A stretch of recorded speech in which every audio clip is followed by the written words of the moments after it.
Students, semi-technical descriptions of plant, typical plant. Semi-technical descriptions of typical plant. It is very important in the case of a taxonomy. Semi-technical descriptions of typical plant. The first character in the case of typical plant, that is habitat. Your habitat means where the plant lives, where the plant grows. That condition is called as habitat. In the case of habitat, particularly in the case of plants, one of the usually the plant grows in a common land, common ground. Such plants are called as mesophytes. Some of the plants which are grown in a water, such kind of plants, such kind of habitat of the plant, that is called as hydrophyte. Suppose the plant grows in desert areas. That habitat of that particular plant, that is called as xerophyte. The plant grows in a desert area, plant grows in a water, plant grows in a common land, that is called as a mesophyte, hydrophyte and xerophyte. And one more character, semi-technical description of typical plant character, that is habit. Here the habit means that will be habit shows the height of the plant, nature of the plant. Here the habitat of the plant described in terms of herb, very small plants. Herbs means very small plants. The moderate plants are called as shrubs. And tall plants are called as tree. Herb, tree, shrubs, which are the habit of particular plant body. Habitat means where the plant grown, mesophyte, xerophyte, hydrophyte. Habitat, the height of the plant. Very small plants are called as herbs. Moderate plants are called as shrubs, and tall plants which are considered as trees. And next to this character, what is that? Vegetative characters of the plant. Vegetative characters or somatic characters. In the case of somatic characters, root. What kind of root system is present in a particular typical plant? Root is the character. Stem and leaves. These are the vegetative characters. Aerial parts of the plant body, aerial parts, stem and leaves. Underground part, that is called as root. In the case of taxonomically, the description of typical plant, the root shows taproot system, and fibrous root.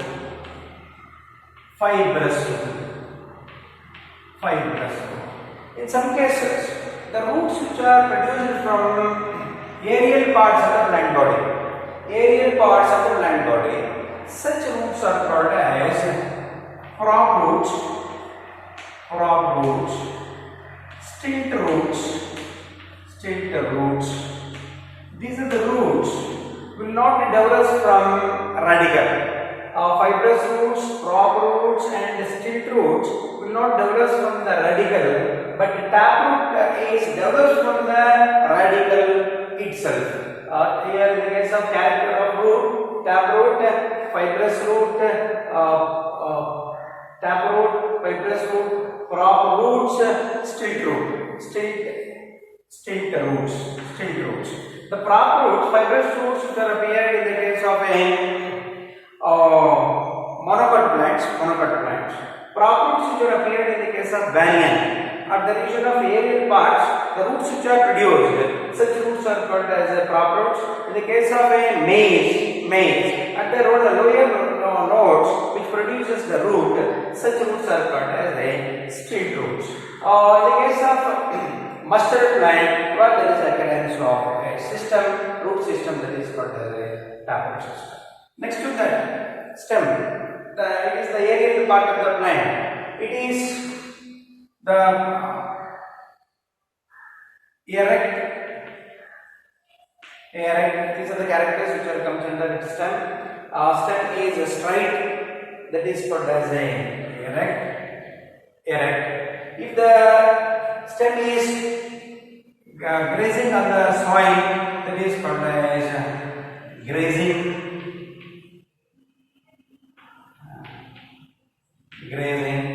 If the stem is non-woody, called herbaceous. If the stem contains a wood, that is called as a woody.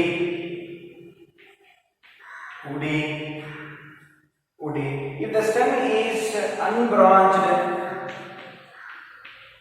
that is unbranched stem. If the stem is branched, you can show that branched. These are the characters which are confined in the case of a stem: erect, grazing, herbaceous, woody, unbranched, and branched stem.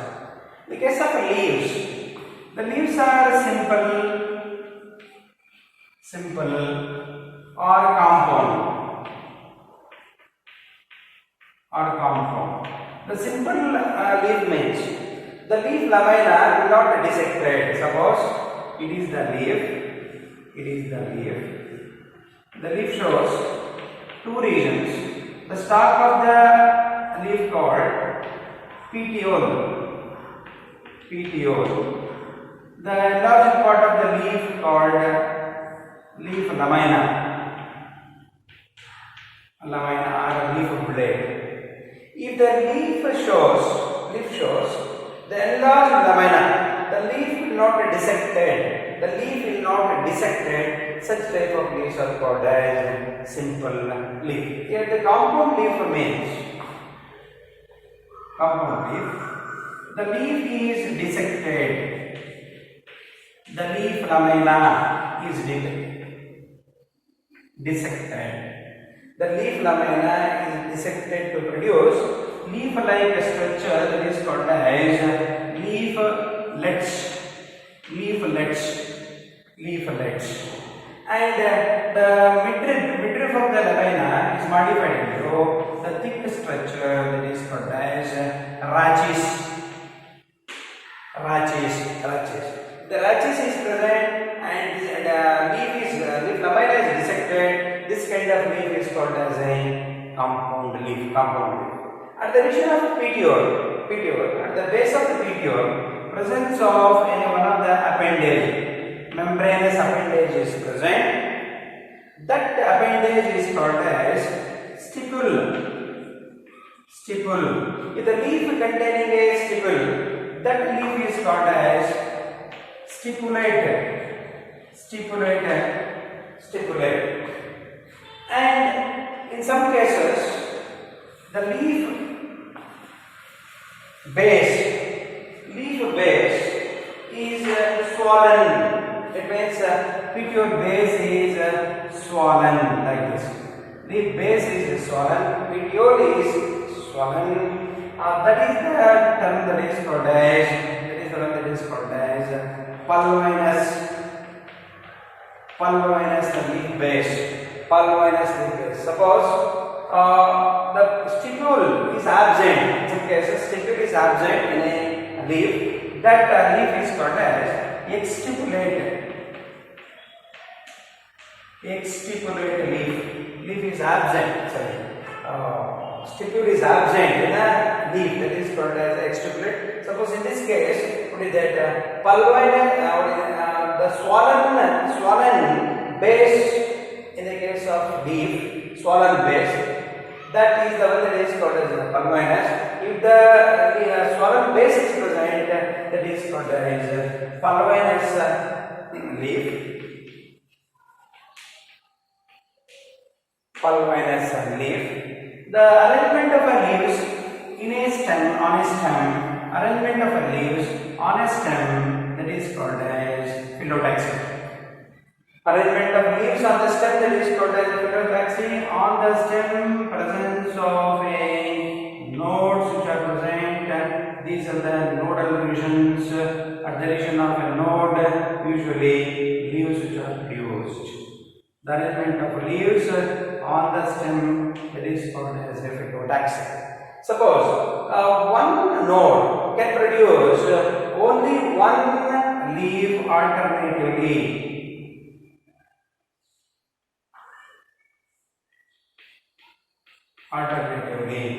This kind of phyllotaxy, that is called as alternate phyllotaxy. Suppose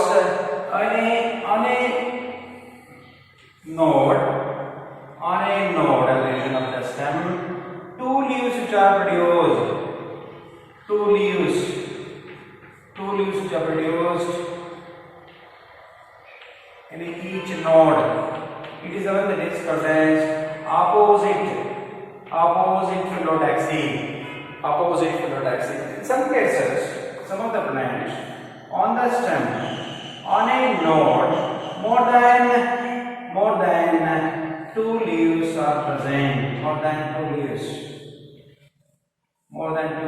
leaves on the nodal region. It is the one that is called as whorled phyllotaxy. There are three different types of phyllotaxis. In a node region, only one leaf alternatively, that is called as alternate. At the region of nodal region, two leaves which are present, that is called as opposite. At the nodal region, more than two leaves on a node of the stem, that is called as whorled phyllotaxy. Mentioned here in the case of leaf character, mentioned. These characters, what is that? Alternate, opposite, and whorled. And observe the leaf. Here the leaf shows petiole and leaf lamina.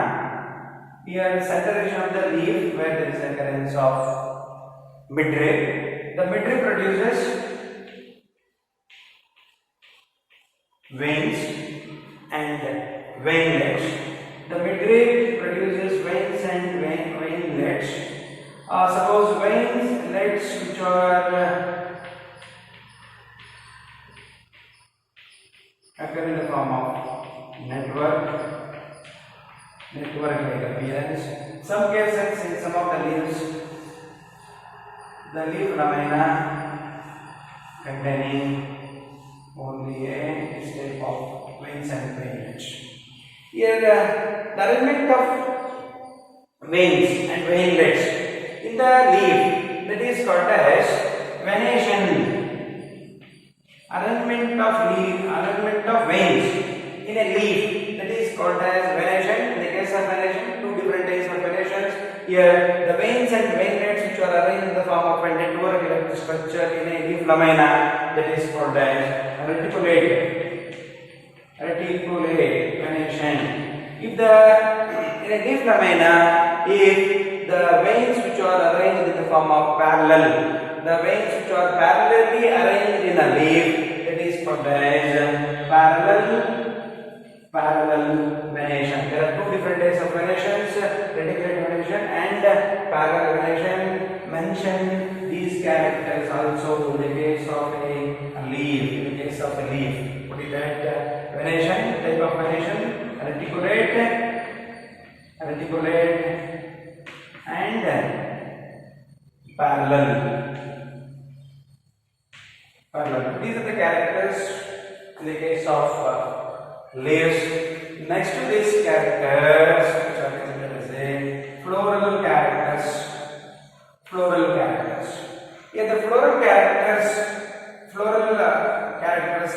includes flower characters. Inflorescence,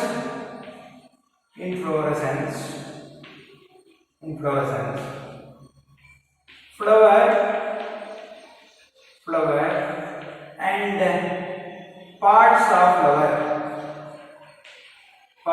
flower. In the case of inflorescence character, there are three different types of inflorescence. One is racemose, cymose, and special type of inflorescence. In the case of the flower characters in taxonomy includes pedicellate is present, bracteate, if the pedicel is absent, that kind of flower is said to be sessile.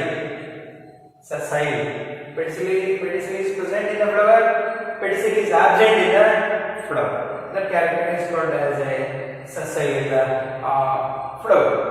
And suppose flower containing a bracts, that flower is said to be bracteate. If the bract is absent, ebracteate. Bract is absent, that is called as ebracteate flower. If the bracteole is present, that is called as bracteolate. If the bracteole is absent in a flower, that is called as ebracteolate.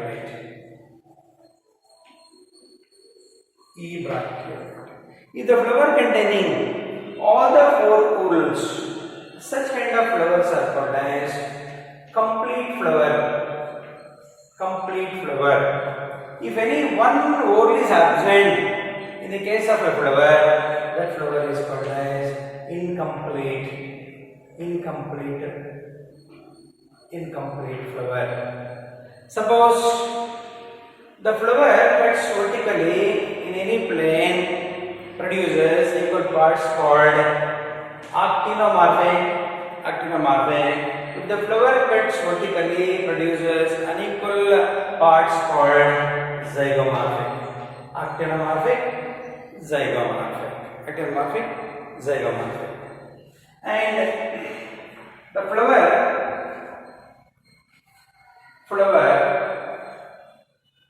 containing superior ovary, that flower is called as hypogynous.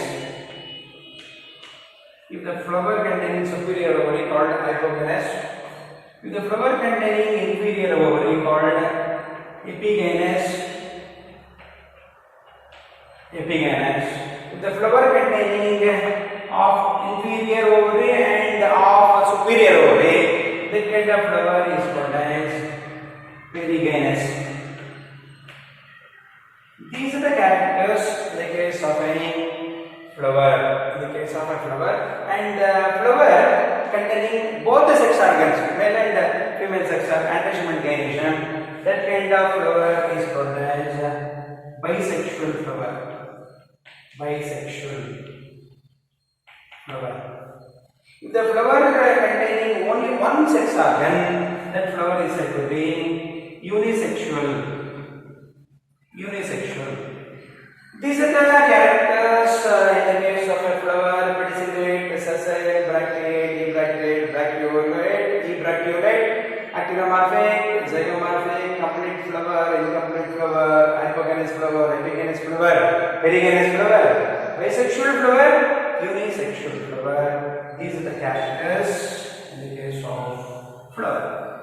And come to the parts of flower. The first part of the flower called calyx. Second part corolla. Third part androecium. Fourth part gynoecium. The calyx containing individuals called sepals. Here the sepals which are free, that condition is called polypetalous, and if the sepals which are fused, that is called gamosepalous. See that these characters, polysepalous character, gamosepalous character, and I mentioned the type of estivation. Here in the case of estivation, occurrence of different types: valvate estivation, twisted estivation, imbricate estivation, axillate type of estivation, puniculate type of estivations. In the case of estivation, arrangement of sepals in a flower bud, that is called as estivation. In the case of corolla, individuals of corolla called petals. Here also occurrence of polypetalous and gamosepalous. Here the gamopetalous means petals are fused, polypetalous means petals which are free, that is the condition. And here also occurrence of estivations.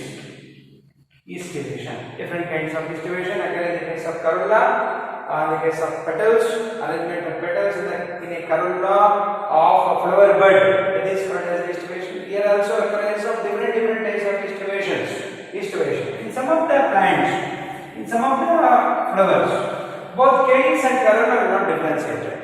The calyx and corolla are not differentiated. That type of part of the flower, whole of the flower, that is called as virion. Here the individuals of virion called tepals. Here also occurrence of fused tepals and free tepals.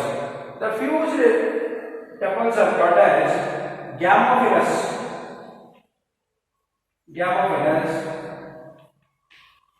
Free sepals are called polyphilous. And here also occurrence of types of estivations. And next to that, androgen is the male reproductive part. The individuals of male reproductive part, that is called as a stamens. Androgen containing stamens. In the case of androgen, see the arrangement of stamens, in which occurrence of different types of arrangements. If the stamens which are free, if the stamens which are fused. In the case of fused condition, suppose only anthers which are fused, filaments which are free, that is called as a simile condition. If the filaments which are fused, anthers are free, that is called as a Adelphi condition. Both the filament and anthers which are fused, that condition is called as a synandrous condition. If the stamens which are free, that is called as a polyandrous condition. And in the case of stamen, see the anther lobe. If the anther shows two lobes, that is called as dithecous anther. If the anther having only one lobe, that is called as monothecous. These are the characters in the case of androgen. And in the case of gynoecium, I mentioned ovary superior, ovary inferior,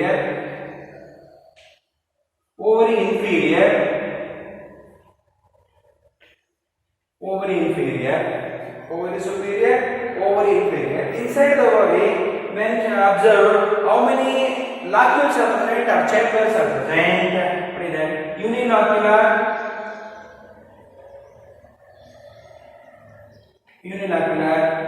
if there is a two chambers in a ovary, that is bilocular,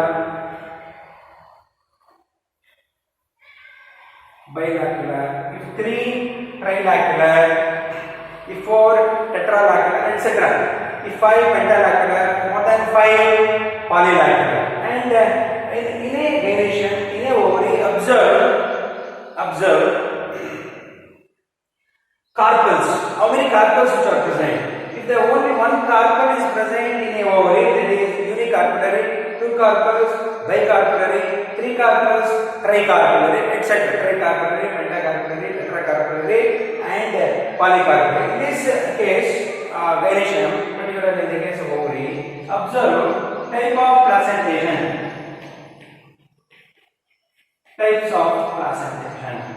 In the case of placentation, different types: axial placentation, marginal placentation, free central placentation, parietal type of placentation, or basal type of placentation. These are the characters which are appeared in the case of any gynoecium part of the flower. These are the characters, or the floral characters. Floral characters includes inflorescence, flower, and parts of flower. Next, floral diagram. The diagrammatic representation of a floral parts.